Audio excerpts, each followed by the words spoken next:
Довод НАТО таков. Ракетный щит возводится не против вас, а против Ирана.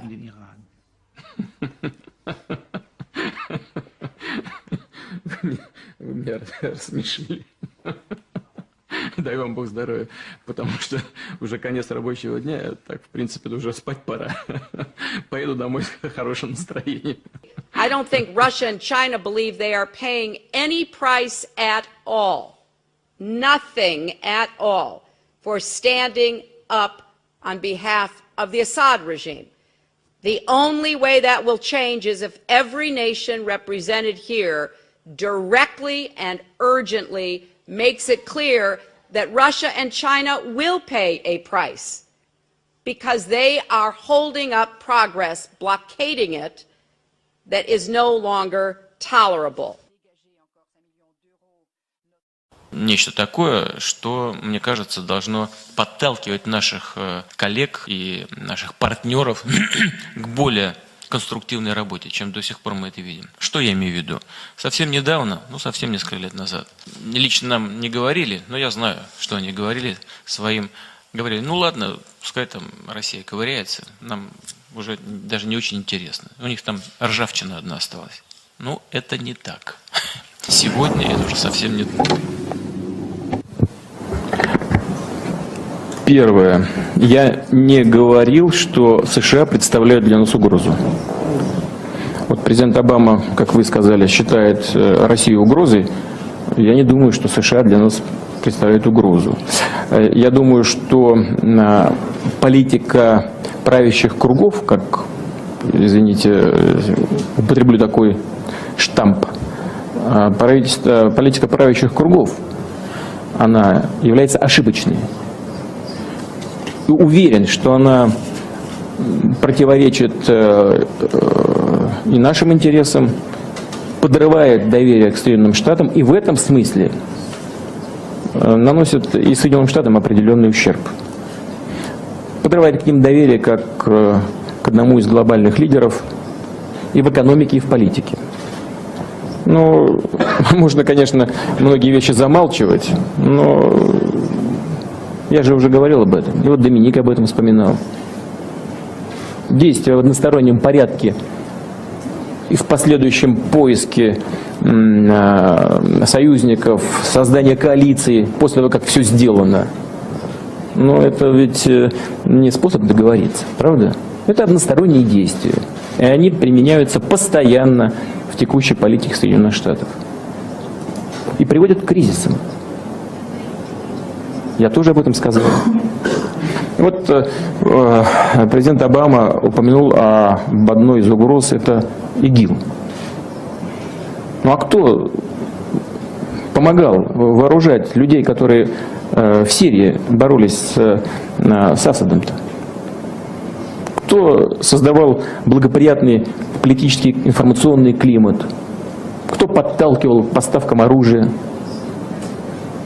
А вы чего, разве вы не понимаете, кто там воюет? Там воюют наемники. В основном. Вы знаете, что там платят деньги? И они воюют там, где платят больше. Вот они вооружились, им платят определенную сумму. Мне даже называли эти суммы, которые им платят. Они там воюют уже с оружием, все, у них уже не отнимешь. Потом выяснилось, что в другом месте чуть-чуть начали побольше платить. Они там туда перетекут. Вот они захватили месторождения нефтяные, там, скажем, где-то в Ираке или в Сирии. Нефть начали добывать. У них эту нефть покупают, транспортируют, продают. Почему санкции не накладывают на всех, кто это делает? А что, разве Соединенные Штаты не знают, кто это делает? Это разве не их союзники этим занимаются? У них что, нет силы, возможности повлиять на своих союзников? Или они не хотят влиять? Зачем они бомбят ИГИЛ? Вот там начали нефть добывать и больше платить. И там часть сразу этих боевиков перетекла из так называемой цивилизованной оппозиции. Сразу же перетекла в ИГИЛ, потому что там больше платят. Я считаю, что это абсолютно невыверенная, непрофессиональная политика. без опоры на реалии. Надо поддержать цивилизованную демократическую оппозицию в Сирии. Мы поддержали, дали оружие, а завтра половина боевиков оттуда ушла и перешла в ИГИЛ. Что, нельзя было об этом подумать чуть-чуть пораньше? Вот мы против такой политики Соединенных Штатов. Мы считаем, что она ошибочна, наносит ущерб всем, в том числе и вам. Что касается учета наших интересов, то нам бы очень хотелось, чтобы такие люди, как вы, возглавили Государственный департамент. И, может быть, тогда удастся как-то изменить ситуацию. Если этого не произойдет, я бы очень вас просил довести это до наших партнеров, и до президента Соединенных Штатов, и до госсекретаря, до других ответственных лиц, что мы не хотим и не ищем никакой конфронтации. Но вы считаете, что нужно уважать наши интересы, и многие вещи, они отрегулируются. Но это нужно сделать не на словах, а на деле. Уважать интересы других, с уважением относиться, это значит, что, как я уже говорил в своем выступлении, нельзя дожимать, используя свои исключительные положения в экономике там, или где-то в военной сфере. Понимаете, во всем. Ну хорошо, в Ираке там воюют, плохо. В Ливии там все довели до того, что вашего посла убили в Ливии. Мы что ли это сделали? Приняли решение в свое время Совета Безопасности. О чем? Значит, бесполетную зону сделать. Для чего? Для того, чтобы не могли летать самолеты Каддафи и бомбить боевиков. Тоже считаю не самое лучшее решение. Ну ладно. А что на самом деле сделали? Начали сами наносить удары, в том числе и по территории. Явное, грубое нарушение резолюции Совета Безопасности ООН. Практически агрессия без всякой резолюции. Это мы что ли сделали? Это же вы сделали своими руками. А закончилось чем? Убийством вашего посла. Кто виноват? Сами виноваты. Вот это хорошо для США, что посла убили. Ужасно, страшная катастрофа. Но не нужно искать виноватых, если сами допускаете ошибки. Нужно наоборот подняться над вот этим желанием бесконечно доминировать и исходить из вот этих имперских амбиций. Не нужно отравлять сознание миллионов людей тем, что другой политики в Соединенных Штатах быть не может, кроме имперской. Мы никогда не забудем того, как мы помогали Соединенным Штатам в обретении независимости. Мы никогда не забудем нашего сотрудничества и союзничества в Первую и Вторую мировую войну. И я полагаю, что глубинные стратегические интересы американского народа, российского народа во многом совпадают. И нужно опираться вот на эти взаимные интересы. A friend from China, apologies. Пожалуйста, Китай. Relations seem to be very, very bad. I mean, really bad between you and the United States. You have moved, Russia has moved missiles capable of nuclear warheads into Kaliningrad, which is, as we know, next to a couple of NATO countries. Your Defense Department has threatened any US military action in Syria, saying that it would be taken as a direct threat to Russian servicemen and warned them not to do it. And your president has pulled out of several agreements which were to do with disposing the nuclear material plutonium. Is it going to get worse? I mean, people are kind of worried. Is this a Cold War moment? Could this degenerate into an actual war between the two sides? Well, I don't think so. It is not our intention at all. We read, of course, statements of the American military that the war is inevitable with Russia. I leave this on their conscience. As regards deployment of weapons on our territory, this is our territory. And It's pretty scary. well, it's our territory.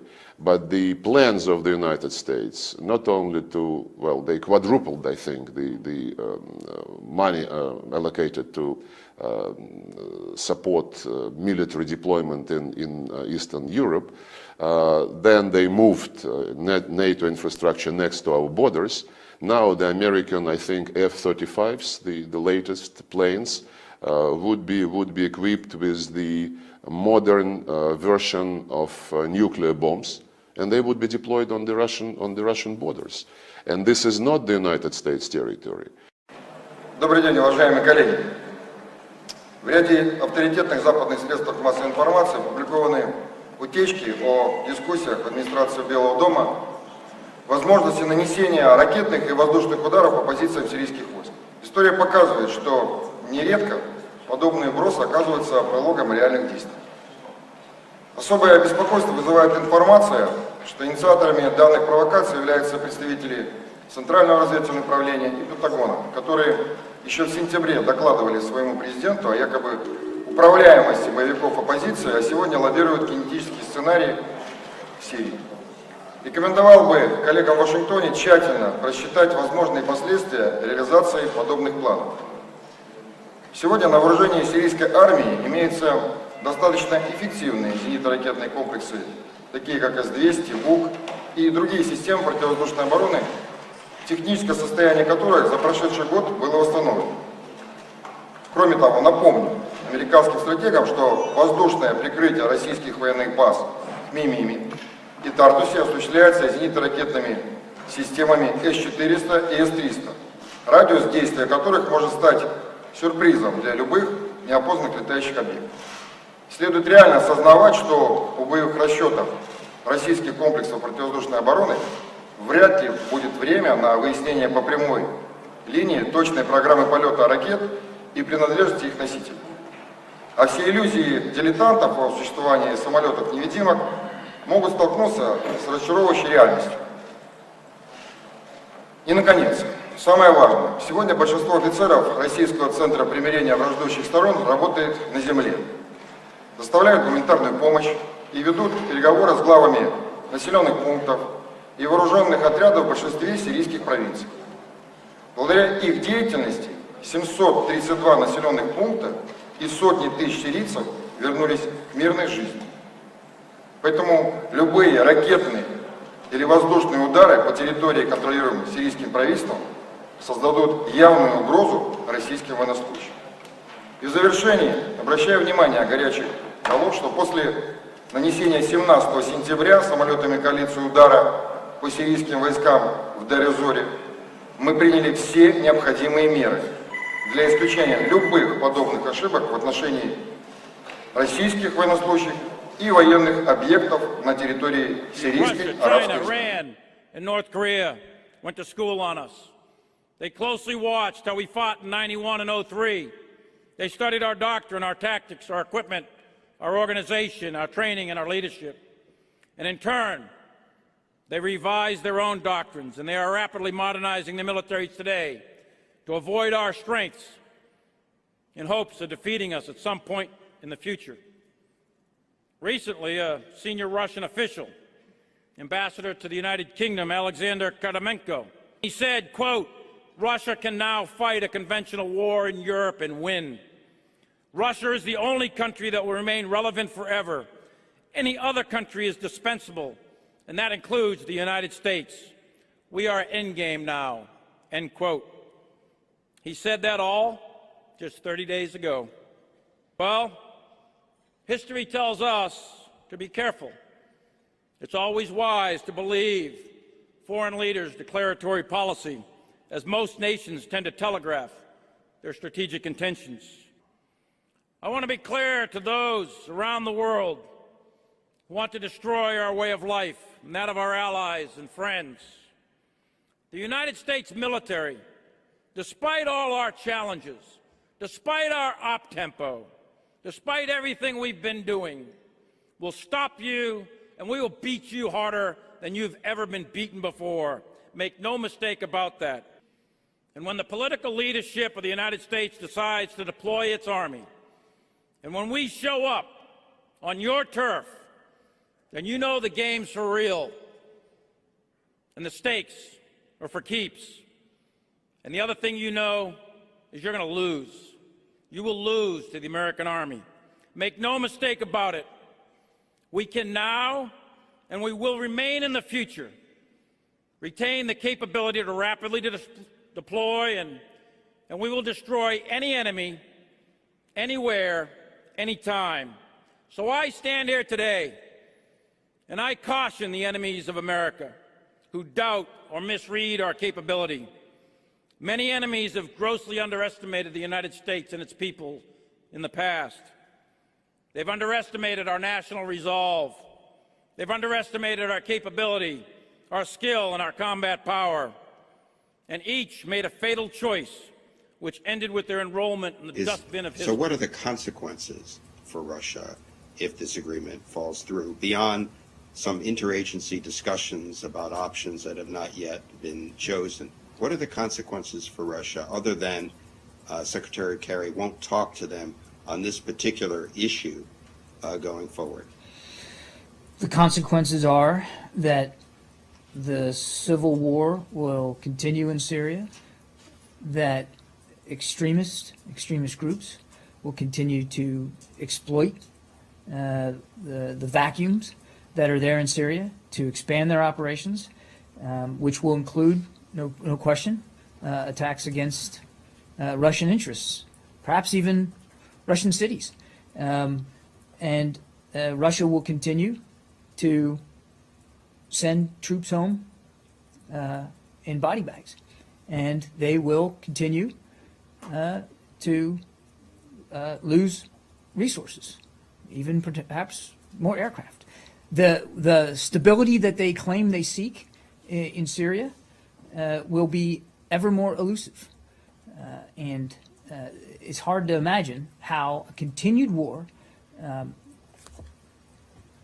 not just a civil war now, but increasingly more violent extremist activity in Syria, can be in the interest of a nation that says, it claims, and has claimed publicly time and time again that what they want to see is a whole, unified, pluralistic Syria and a stable Syria, a secure Syria, a Syria where they want to continue to have a defense relationship and a presence.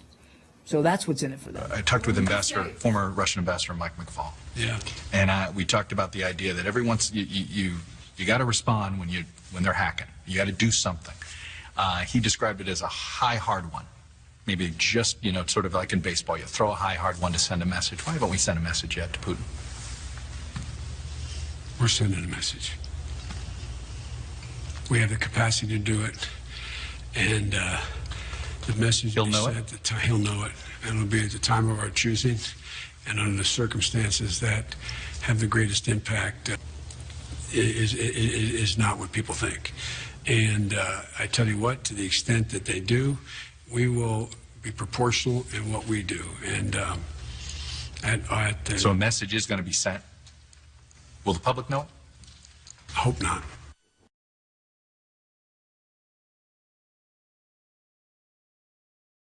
Довод НАТО таков. Ракетный щит возводится не против вас, а против Ирана.